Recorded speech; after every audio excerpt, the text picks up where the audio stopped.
Shalom Uvracha, cette semaine parashat Ekev, Ekev le talon, ce qui représente aussi la dernière génération qui s'appelle Ikiveta de Meshicha. L'importance donc de cette génération, Vaya Ekev Tishmeun, c'est justement dans cette dernière génération, il y aura le concept de comprendre, de rechercher Akadosh Baruch Hu, de rechercher la spiritualité. Lorsque toutes les valeurs du monde partent et tombent, tout le monde comprend qu'en effet, il y a une puissance. Et cette puissance, elle est uniquement dans la Torah, dans la spiritualité. Pour les nations également, uniquement à Kadosh Baruch Hu. Et c'est donc dans cette génération, Ekev Tishmoun, Ikveta de Meshicha, c'est là le monde commence à se rapprocher justement de ce qu'il a nié, de ce qu'il a jeté pendant des millénaires. Il recherche Dieu, il recherche la divinité. Je voudrais tout d'abord une petite histoire reliée à la paracha. Dans cette paracha, on voit Moshe Rabbeinu, il parle à Israël, il leur fait du moussard, et il leur dit comme quoi ils étaient toujours rebelles. Ils étaient rebelles, avec tous les miracles qu'ils avaient, ils étaient rebelles. Alors lorsqu'on dit qu'ils étaient rebelles, ça veut dire quoi? Ça veut dire en effet, ils avaient le manque de Emouna en Moshe Rabbeinu, parce qu'eux, ils avaient le lien uniquement avec Moshe Rabbeinu. Moshe Rabbeinu avait le lien avec Akadosh Baruch Hu. Donc quelque part, il leur dit, vous étiez rebelles aussi envers moi, vous deviez avoir la Emunat Chachamim, la Emunat Tzadikim. Si je vous dis une chose, je vous dis que c'est comme ça. Avoir la foi que moi, je sais, je vois ce que vous ne voyez pas. Et pour ceci, je voudrais raconter une petite histoire pour montrer justement cette capacité qui nous dépasse, des Tzadikim. Et lorsqu'on comprend qu'ils ont des facultés que nous n'avons même pas l'idée de ce que sont ces facultés, c'est à partir de là où on comprend que toutes leurs paroles, du moins c'est un vrai Tzadik, toutes les paroles du tzaddik sont véritables et ils sont émettes et ils resteront émettes pour l'éternité. Pourquoi? Parce que les paroles du tzaddik, c'est les paroles d'Akadosh Baruch Hu. La vision du tzaddik, il voit le spirituel, il voit le émet. En 1973, le Rav Shabtai, qui est aujourd'hui le chaliach du Rabbi en Belgique, habitait à l'époque, était Bachour, en Eretz Israël, à Kfar Chabad. Et il décida, après quelques années d'études, de partir chez le Rabbi. À cette époque, ce n'était pas si évident de prendre l'avion, partir chez le Rabbi d'Eretz Israël. Donc bien sûr que tous ceux qui étaient autour de lui, ses amis, etc., lui ont demandé s'ils pouvaient lui remettre des lettres pour donner au Rabbi. Bien sûr qu'il accepta. Et voilà que quelqu'un tape à la porte, et il s'appelle Ephraim Golan.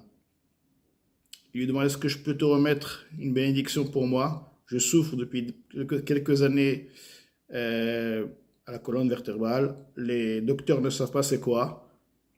Et le rabbi, s'il peut le rabbi me donner une bénédiction, une bracha pour ma guérison. Il prend son nom, il écrit son nom, et vite fait. Et alors il lui dit, Golan, je m'appelle Ephraim Ben Dvorah.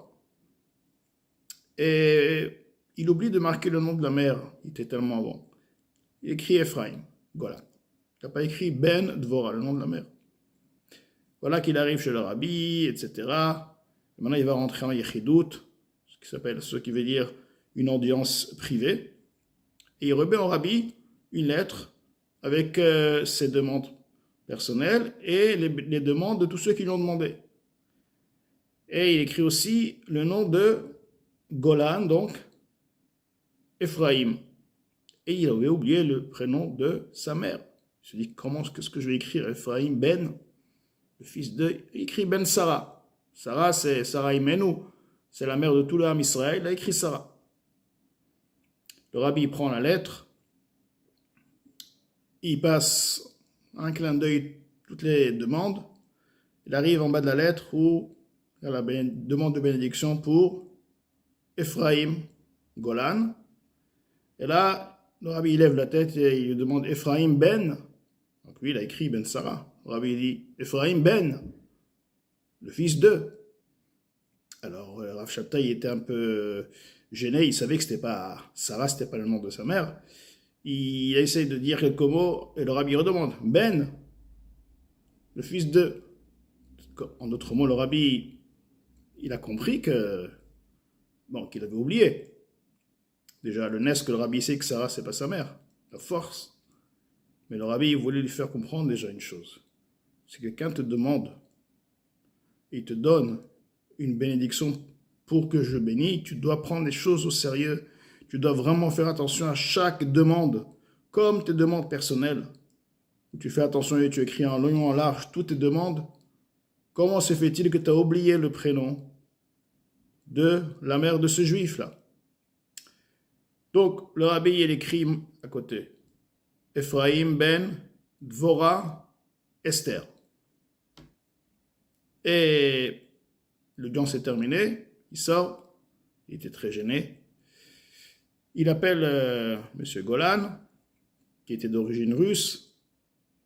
Il lui dit, écoute, voilà, j'ai demandé une bracha pour toi et j'ai oublié le prénom de ta mère. Et le rabbi, il savait, il a dit Ephraim ben Dvora, mais il a dit aussi Esther.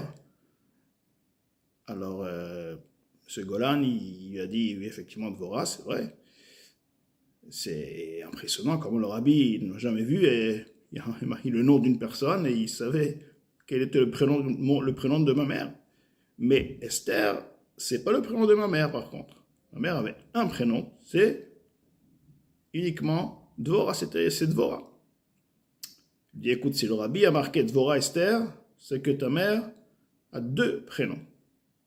Il a dit, écoute, je connais le prénom de ma mère, on l'appelait Dvora, c'était Dvora. Esther, non. Il dit, je suis sûr que c'est Esther. Alors, il n'avait pas le moyen, je pense que sa mère était déjà décédée. Il a appelé sa tante qui habitait encore en Russie. Il lui dit, dis-moi, est-ce que tu te rappelles du prénom de ma mère? Il lui dit, bien sûr. Il lui dit, comment? Il lui dit, Dvora Esther. Il lui dit, mais pourtant, on l'appelait toujours Dvora, d'où ce nom Esther? Pour la première fois que j'entends Esther, il lui dit, lorsqu'elle est née, on lui a donné le prénom Esther également, en deuxième prénom. Mais elle n'aimait pas ce prénom-là. Donc, lorsqu'elle est montée en Eretz Israël, habitant en Eretz Israël, elle s'est affichée comme Dvora. Donc, de là, on voit, cette histoire, la capacité qui nous dépasse, la vision que les tzadikim ils ont, qui nous dépasse, eux, c'est avec un clin d'œil, comme ça, directement. Et c'est ça que Moshe Rabbeinu, il dit au Bnei Israël, deviez avoir la émouna, et si vous avez la confiance, tout ce que je vous dis est vrai, tout ce que je vous dis va s'accomplir, tous les problèmes qu'on a passés dans le désert n'auraient même pas existé. Ça, c'était pour le côté de l'histoire, sur la paracha. Tout de même, je voudrais tout d'abord, avant de rentrer dans la paracha, sur un sujet important, dire quelques halachot qui sont d'actualité, puisque c'est les vacances. Donc, quelques petits points de halacha qui seraient avantageux, importants de savoir. Alors, lorsqu'on se trouve par exemple à l'hôtel, et Erev Shabbat, veille de Shabbat, on allume les bougies de Shabbat. Donc, en principe, on allume toujours dans le lobby, c'est interdit d'allumer dans les chambres. Alors maintenant, celui qui a la possibilité d'allumer dans sa chambre, donc il serait préférable d'allumer dans sa chambre, bien qu'il ne mange pas dans sa chambre. Pourquoi? Parce que dans le lobby, tout le monde mange, donc les lumières et déjà des bougies de Shabbat. Par contre, dans sa chambre qui est séparée, c'est comme une deuxième maison, il n'y a pas, donc ce serait préférable dans ce cas-là d'allumer dans sa chambre. Tout de même, s'il allume maintenant dans le lobby comme tout le monde, il serait bien d'allumer une petite lumière dans sa chambre, une lumière de chevet, et avoir la kavana lorsqu'elle allume les bougies de Shabbat, lorsque la femme allume les bougies de Shabbat, la kavana aussi sur la lampe qu'elle a allumée, l'ichvot Shabbat, lampe de chevet qu'elle a allumée dans sa chambre. Un autre point, on se balade, donc, pendant les balades, on mange, on prend un casse-route, etc., on mange. Donc là, il n'y a aucun problème de faire un motzi et de marcher en mangeant son pain, son casse-croûte. Tout de même, il ne faut pas oublier qu'il faudra, donc au moment où on finit de manger, il faut s'arrêter. Et là, on a fini, ne pas continuer, mais là, on a fini, c'est de faire Birkat Hamazon. Parce que si on continue à marcher et on a déjà passé 500 mètres ou 1 kilomètre et on n'a pas encore fait Birkat Hamazon, c'est un petit problème, car il y a des avis qui disent qu'il faut retourner.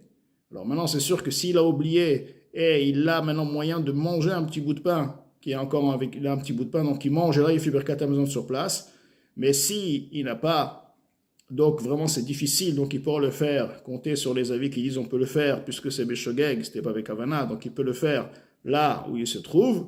Donc il faut faire quand même attention de faire Birkat Amazon directement lorsque le repas est terminé, le casse-côte est terminé, et ceci s'applique également pour un gâteau. Par contre, si en ce qui concerne un fruit, une boisson, donc il n'y a aucun problème. Effectivement, on prend une bouteille d'eau, on boit, et voilà. Même si 1 kilomètre après, il décide de faire Boré Fachot, ça cause aucun problème, il peut le faire, il n'a pas besoin de faire Boré Fachot à la seconde, il a décidé de ne plus continuer à boire. C'est effectivement, ceci est différent. Un autre point important, lorsque on va se promener, on voit des sceneries, on voit des massés arborés, on voit les montagnes, les lacs, etc. C'est magnifique.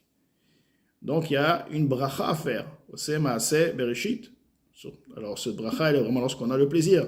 Par exemple, celui qui prend la voiture, qui fait de la route et il passe dans des endroits magnifiques, il n'a pas l'intention maintenant de profiter de cette vision, il ne fait pas la bracha. Alors, lorsqu'on se promène, on a l'intention de profiter, on va pour se promener, pour voir cette nature. Donc, on fait Oseh Maaseh Bereshit.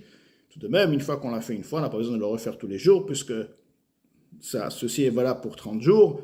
Même si on change de montagne, mais on est encore dans la même région, c'est toujours dans la même région, on n'a pas besoin de refaire. Par contre, si on part de la montagne à la mer, donc là, c'est pas une autre région, c'est un autre concept, c'est autre chose. Donc, il faudra faire la bracha aussi sur la vision de la mer, si on ne l'a pas vu pendant 30 jours, et on a le plaisir de le voir. Maintenant, en ce qui concerne le kasher, un petit point important, le poisson, même si on sait sûr que ce poisson est kasher, on le reconnaît, on connaît le style, on ne prend pas de poisson, on ne peut pas acheter un poisson s'il n'a pas la peau et les écailles sur cette peau, sachant que ces écailles doivent être faciles à enlever, éplucher, non pas des écailles qui sont en partie intégrante de la peau, les écailles qui s'épluchent facilement, qui s'effritent. Maintenant, si on va chez un poissonnier et on lui donne un poisson pour nous le dépecer, il faudra avoir l'œil sur le poissonnier, pour ne pas que le poissonnier prenne le poisson et aille dans une autre pièce et nous le ramène propre. Non, il faut avoir l'œil du moment où il a pris le poisson. Donc bien sûr, on a vu un saumon par exemple. Maintenant, il va le rendre en filet, donc il faudra qu'il le fasse devant nous. Voilà quelques points sur pratique, sur la halakha. On va revenir maintenant sur la paracha. Alors, une question très intéressante. La paracha de cette semaine, elle commence et elle nous dit, parmi les brachot, Vaya ekev tishmeun, lorsque vous écouterez, vous obéisserez et tamishpatim à elle et toutes ces lois, vous les pratiquerez, Dieu va te donner toutes ces bénédictions, Dieu va garder la promesse qu'il a donnée à tes pères et la bonté qu'il a jurée au patriarche. Va et Ephra, il va t'aimer, Verachecha, il va te bénir, Virbecha, il va te rendre nombreux, Uberach Pribitnecha, il va bénir tes enfants, Priadmatra et la récolte, etc. Mais là, ce qui est étonnant, c'est que la Torah te dit, va Ephra, il va t'aimer. Est-ce que le fait que Dieu nous aime, c'est une bénédiction? Va Ephra, qui dit, Verachecha, qui va te bénir et il te donnera tout ça, etc. Oui. Mais aimer, Dieu nous aime toujours, quoi qu'il soit, que je me il aime l'âme Israël. Comment on peut dire que Ephra fait partie de la bénédiction? C'est-à-dire que si on ne fait pas la Torah et la mitzvot, Dieu il nous aime pas, il nous est. C'est pas possible.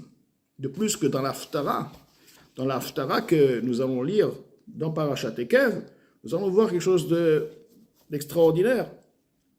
Le verset il dit comme ça va Tomer Tzion Azavani Hashem. Hashem Shechachani Tzion dit, le peuple d'Israël dit, après ces milliers d'années d'exil, c'est pas possible, ça y est, Dieu m'a oublié, c'est pas possible de dire Mashiach va venir, ça y est, il m'a oublié, ça y est, il nous a oubliés. Hashem, Dieu m'a oublié. Alors là, Dieu lui répond, Atishkach Isha Ula, Merechem ben Mitna, Gam ele Tishkachna Vanachu Yishkacher. Est-ce qu'une femme peut oublier son fils, le fruit de son ventre? Même si oui, moi je ne t'oublie pas. Etc. Le verset continue. Et on voit tout au long de la Torah l'amour extraordinaire qu'Hachem il est au peuple d'Israël, parce que c'est une partie, les Bnei Israël nous sommes une partie d'Akadosh Baruch Hu. Nous sommes appelés Banim Atem Hashem Elokechem, nous sommes les enfants d'Hachem. Maintenant, c'est sûr qu'Hachem n'est pas content, etc. Mais de dire qu'une mère n'aime pas son fils parce que son fils ne fait pas, c'est pas possible. Et si c'est comme on vient de dire, si c'est une mère, Achat Kama Vekama, Akadosh Baruch Hu. Donc comment on peut dire Ve'aefra, ça serait une bénédiction? C'est pas une bénédiction, c'est pas possible. Ve'aefra, ça fait Dieu nous aime toujours. Alors, pour comprendre ça, on a besoin de comprendre quelque part de l'autre côté. Dans cette paracha, nous avons trouvé 3 ou 4, même 5 fois, où Dieu nous demande de l'aimer.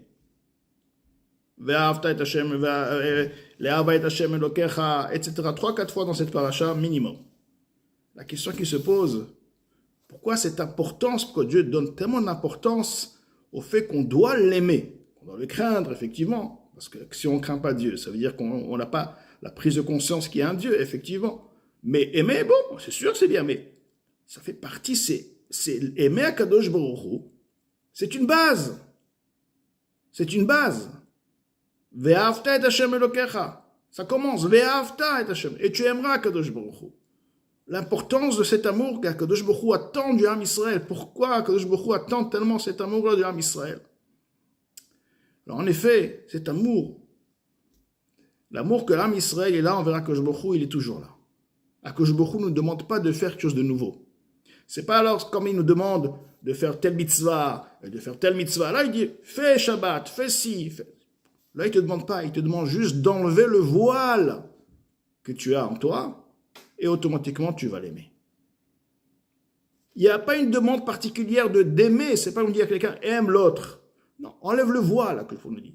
Tu m'aimes parce que nous sommes une partie. Bani Matem, vous êtes les enfants d'Akadosh Baruch Hu. Donc, si tu n'enlèves pas le voile, quelque part, tu as un mal-être. Tu as un mal-être. Tu ne pourras pas, quelque part, vivre sur cette terre avec ce mal-être. En effet, j'ai entendu de Rab Jacobson qui dit quelque chose d'extraordinaire. Pourquoi l'homme sur terre, depuis qu'il est né, il cherche toujours à une satisfaction.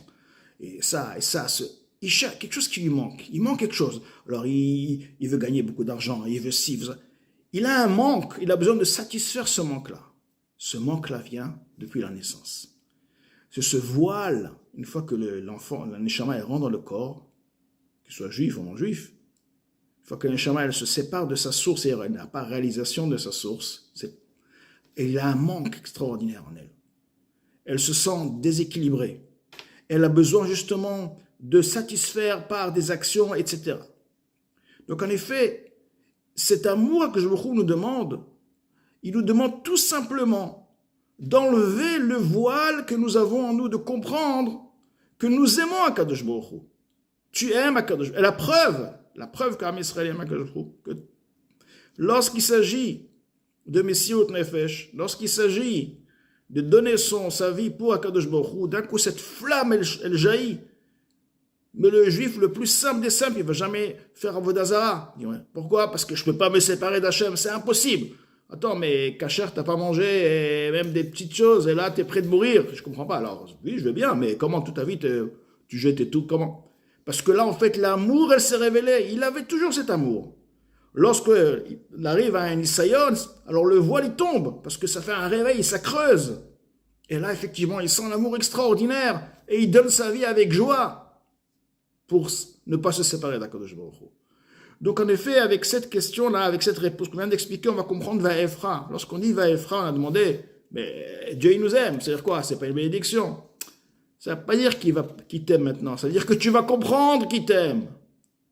Vaefra, tu vas comprendre, lorsque tu vas ressentir qu'il t'aime, ça sera ton plaisir. Le problème, c'est qu'on ne ressent pas qu'Hachem nous aime. C'est un manque, un grand manque. On n'a pas on dit oui, Hachem nous aime, mais est-ce que vraiment on ressent qu'Akadosh Baruch Hu nous aime? Ressentir qu'Hachem nous aime, ça c'est le bonheur, c'est un bonheur extraordinaire. Comme sur terre, entre personnes, lorsqu'on sent que quelqu'un nous aime, ça nous donne, comme un enfant qui ressent que sa mère elle aime, l'amour de la mère vers le fils, c'est le lait, c'est ce qui va lui donner sa confiance, son self-confidence, c'est ce qui va lui donner son bitachon atzmi, toute sa vie dépend de cet amour-là. Le fait de ressentir l'amour inconditionnel que la mère elle a envers lui, c'est tellement important.